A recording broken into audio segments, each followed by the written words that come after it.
everyone, and welcome to The Scoop Live from Recfest UK. I'm Craig. And I'm Lauren, and yeah, we are at Recfest, as you can see, because we don't have a Ferris wheel in the office. That's right, and we're going to do things a little bit differently this week, aren't we? We are, so indeed embracing the change, and we are, we've seen some changes at home as well. Same per day pay super has gone into action, so let's see how we all handle that. There's going to be a few things, Corn And Ferry. we've seen Corn Ferry, yeah, they've just taken over, acquired Alexander Mann. Yeah, and so look, there's a lot of things we can talk about, but instead we're going around, we're talking to vendors, we're talking to people here at Recfest, and giving you a whole little mini movie about what we're doing here. So let's hope we get some absolute nuggets of joy, and we're going to have a great time, and we've got to be finished in a couple of hours, Lauren, because that's when the bars open. Of course it is, Craig. See you soon, everyone. Hi, everyone. I'm with Ed from Team Taylor here. So, Ed, how are Team Taylor embracing AI? So AI is one of the core focuses and investments at Team Taylor at the moment. It's the way in which we're seeing the market going. I'm actually, shameless pitch, going to be talking about it at 2:40 at the Innovate stage. But I looked at all of the applications of some of our enterprise businesses above 2,000 people. And the correlation that I found, interestingly, is when AI is used in these recruitment processes, the NPS on average per candidate was a 19% uptick on those when it wasn't used. So actually, on the whole, we have data to demonstrate across 13,000 customers that when AI is used, it is a more positive candidate experience. So a lot of the candidate sentiment about, oh, we're frustrated about being screened out by AI, is actually being misnomered, and it's frustration with broken processes that's actually not related to AI. So at Team Taylor, we very much believe in responsible and ethical AI because we can see the impact it has on the candidate experience. So now, tell us a little funny story. Have you got an AI candidate faux pas you can tell us about? I do. I think the most common one is where people don't remove the little ChatGPT type of prompts at the end saying, would you like this in more formal language, or would you like this? And that is a pretty clear indicator that I do believe that AI can be used to help improve CVs, and if as recruiters we're using AI to screen them, it's unfair to not expect people to use AI to maybe curate some of them, but please make sure you're using AI well and you're still spell checking and fact checking your CVs. Thanks, Ed. Hey, thank you very much, Lauren. Thanks so much, my friend. Cheers, thank you very much. I'm here with Marina from Greenhouse. So, Marina, can you tell us how Greenhouse are embracing the AI wave? Well, first of all, we're embracing it by making sure it's embedded in structured hiring.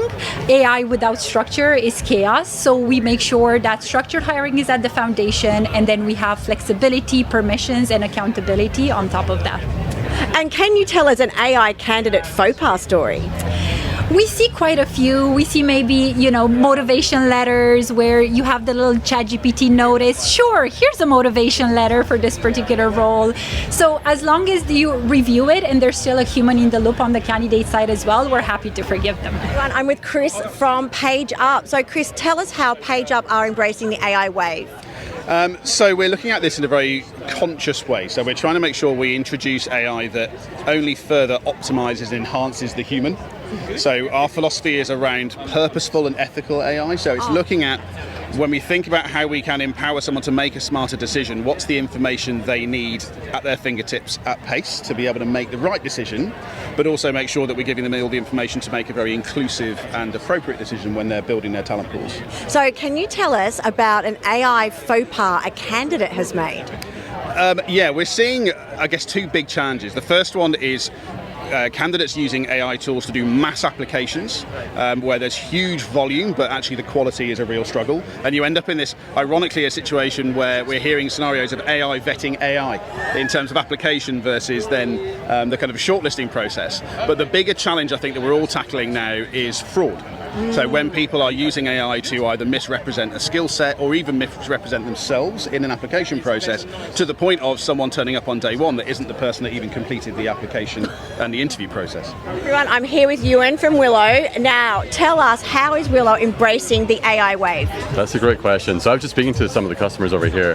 What's so interesting about AI is it allows us and our customers to analyze huge amounts of data at the click of a switch. So previously you had to watch, for example, every single video. You had to watch and assess all of these candidates one by one by one. The beauty of AI is that you can do that at scale, real time, as often as you like. And that's what we're enabling our customers to do today with Insights. Insights is baked into the Willow platform, and it allows you to build a blueprint of exactly who you're looking for, and then we automatically assess those candidates in real time against your blueprint, and we give you the scores, we give you the evidence, and we give you the results. Oh, that's fantastic. So can you also tell us an AI candidate faux pas story? Great question. I think the most interesting thing about candidates using AI is potentially somebody says to them, hey, you should use AI to write your CV. They go onto ChatGPT and they say, write me a CV.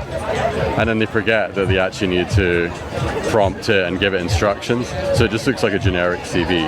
I've seen so many of those over the past few years where it just reads like a generic CV with their name at the top. So faux pas story is make sure you understand how to use AI, make sure you prompt it, give it as much data as possible. I'd probably flip it into voice mode and actually just talk to it and give it some proper instruction.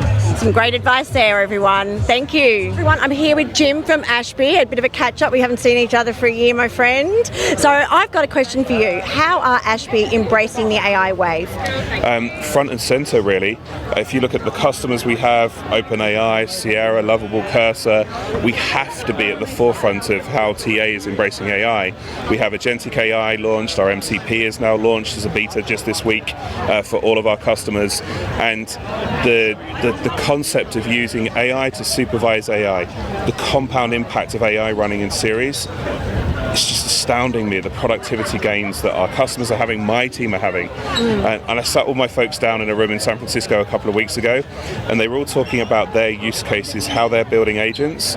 And the beauty of it was they're getting outputs from one person and it's feeding the input to somebody else's agent, and then that's just compounding again. And I have never seen anything like this in my 25 years in TA. It's pretty special, and this moment should be bottled. We're hearing about Ashby a lot more down in Australia and New Zealand as well. You are beginning to appear in the Southern Hemisphere. So my next question for you is, tell me about an AI candidate faux pas. Well, we had a role, it was a data analyst position, and in the application form it asked the question about what data visualization have you been impressed with recently? And we had 1,600 applications for this role, and just over 1,500 of them had exactly the same answer to that question. Ferdinand someone's wind map visualization, and it was a stunning data visualization of wind currents, but it was what ChatGPT suggested as a great answer. But of course it's not the human's answer, and we're hiring the human, not ChatGPT. So that's my favorite.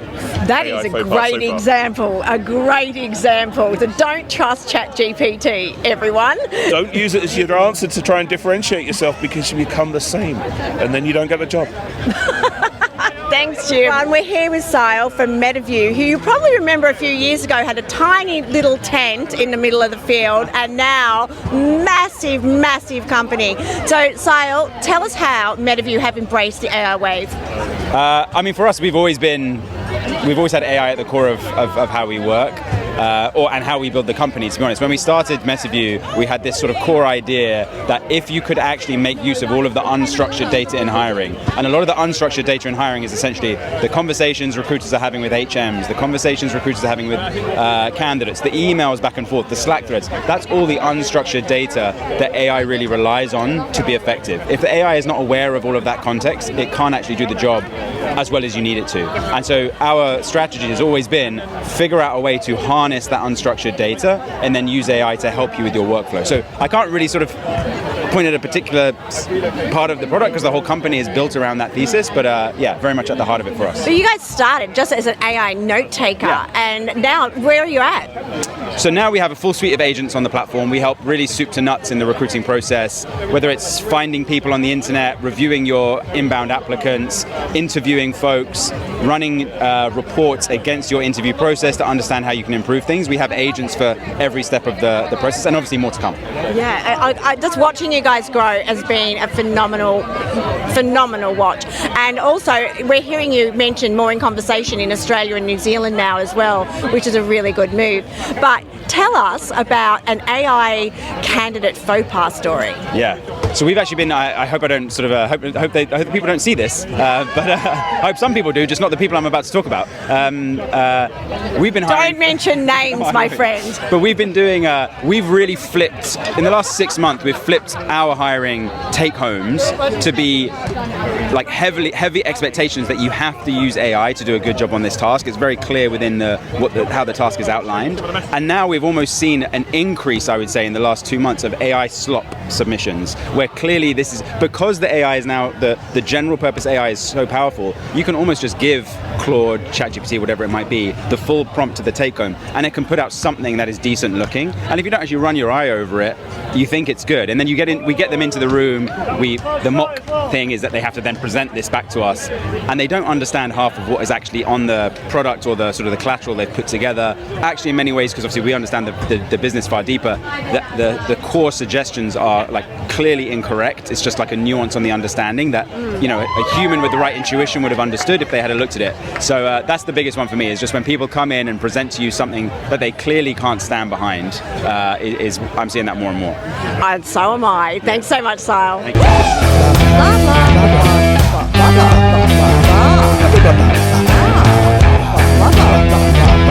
Blah, blah, blah.